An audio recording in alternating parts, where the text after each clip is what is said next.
Bonjour à toutes et à tous, bienvenue sur Raconte-moi un OVNI. Dans cette deuxième vidéo de la série Officier US vs OVNI, nous allons plonger dans un cas exceptionnel marqué par une enquête approfondie. En effet, plus de 1000 heures de travail ont été consacrées par divers spécialistes pour tenter d'expliquer ce phénomène. Merci infiniment pour vos likes, partages et commentaires. Vous n'imaginez pas à quel point cela me motive à continuer. Allez, je vous emmène avec moi dans le nord-ouest de l'Utah. Le deuxième cas nous emmène en 1952, le 2 juillet à 11h du matin. Ce jour-là, l'officier Delbert C. Newhouse, accompagné de son épouse et de deux enfants de 12 et 14 ans, conduisait sur l'autoroute à une dizaine de miles de Tremonton, dans le nord de l'Utah. Le ciel est clair et dégagé quand la femme de l'officier Newhouse lui indique voir des objets bizarres dans le ciel. Petite précision, à l'époque de son observation, Newhouse était diplômé de l'école photographique de l'US Navy et était un vétéran avec 19 ans de service, ayant passé plus de 1000 heures sur des missions de photographie aérienne et 2200 heures en tant que photographe en chef. Revenons à l'observation de ces objets. Peu de temps après, il a fait ce témoignage à ses supérieurs de l'US Navy. Mon épouse a noté un groupe d'objets dans le ciel qu'elle ne pouvait pas identifier. Elle m'a demandé d'arrêter la voiture et de regarder. Il y avait un groupe d'environ 10 ou 12 objets qui n'avaient aucune ressemblance avec quoi que ce soit que je n'avais jamais vu auparavant. Manœuvrant en une formation approximative et se déplaçant dans la direction de l'ouest, j'ai ouvert le coffre à bagages de ma voiture et ai sorti ma caméra de sa valise. La chargeant à la hâte, j'ai exposé approximativement 30 pieds de film. Il n'y avait aucun point de référence dans le ciel et il était impossible que je fasse n'importe quelle évaluation de la vitesse, de la taille, de l'altitude ou de la distance. Vers la fin, un des objets a inversé sa direction et s'est éloigné du groupe principal. Je tenais toujours la caméra et j'ai laissé l'objet isolé croiser le champ visuel, le filmant encore pour 3 ou 4 passages. Pendant ce temps, tous les autres objets avaient disparu. Après avoir déclaré son observation à l'armée de l'air, un officier de renseignement l'a interviewé et a noté ce qui suit.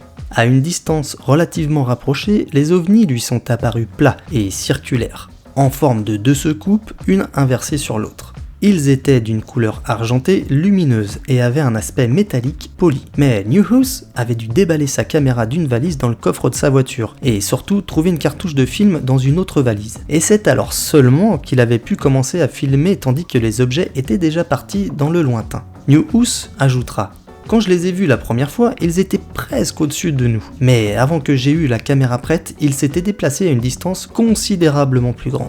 Le témoin a expliqué à l'officier de renseignement aérien qu'il n'avait entendu aucun bruit, vu aucun effet d'échappement ou de sillage émanant des objets. News était convaincu que les objets étaient aussi longs qu'ils étaient larges, c'est-à-dire en forme de disque. Vers la fin, un des objets a renversé son cours et s'est éloigné du reste du groupe. Il a expliqué que l'objet isolé n'avait pas rejoint le groupe. Il ajoutera: j'ai étudié le film et je suis très déçu. Le film est très loin de ce que j'ai vu à l'œil nu, à cause du retard pris pour chercher la caméra et de mon erreur dans l'exposition. Si j'avais eu cette caméra sur le siège près de moi, chargée et prête à tourner, il n'y aurait pas eu besoin de questions. Selon Newhouse, des images du début du film montrant les ovnis à une distance moins grande étaient absentes quand le film lui a été retourné par l'Air Force. Et ce qui lui a été retourné était selon lui une copie très inférieure et non ces deux films.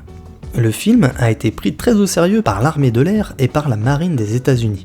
L'armée de l'air et la Navy étaient de fait suffisamment sûrs de la crédibilité de Newhouse pour dépenser du temps et de l'argent en analyse et pour classer ce film comme top secret. L'armée de l'air a conduit une première analyse au terrain de Wright-Patterson, c'est le siège de l'ATIC, le renseignement aérien, et du projet Blue Book. L'analyse a conclu que les objets n'étaient pas des ballons ou des avions, et peu susceptibles d'être des oiseaux. Le laboratoire d'interprétation photographique de l'US Navy à Anacostia a exécuté une seconde analyse, car l'armée de l'air leur a demandé une deuxième opinion. Cette équipe a consacré approximativement 1000 heures de travail dans la préparation de graphiques des différentes images du film, montrant le mouvement apparent et relatif des objets et leurs variations d'intensité lumineuse. Les analystes ont rapidement écarté l'hypothèse des oiseaux, aucune indication de battement d'ailes n'ayant été observée. Il y avait un quasi-consensus. Les représentants du PIL ont estimé que les objets vus n'étaient ni des oiseaux, ni des ballons, ni des avions, ni des reflets, car aucune lueur clignotante n'a été détectée sur leur trajectoire de 60 degrés. Les objets semblaient donc lumineux par eux-mêmes.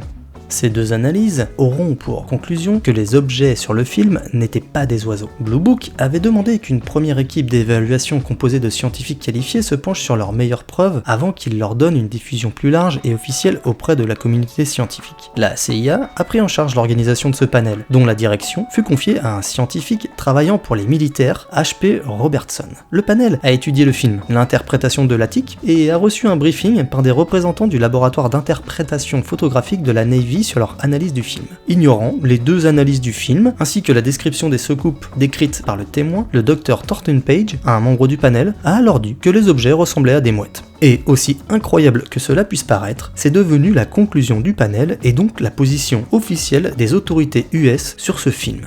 Ce cas est, selon moi, l'un des piliers de l'ufologie, car il remonte à une époque où les autorités militaires n'hésitaient pas à mobiliser d'importants moyens pour tenter de comprendre ce qui avait été observé. De plus, nous avons aujourd'hui accès à toutes ces analyses grâce à la déclassification de nombreux documents. Je suis curieux de connaître vos avis sur ce sujet, n'hésitez pas à les partager en commentaire sous la vidéo. De mon côté, je vous souhaite une bonne soirée ou une bonne journée et je vous dis à bientôt pour de nouvelles aventures ufologiques sur Raconte-moi un OVNI. Ciao!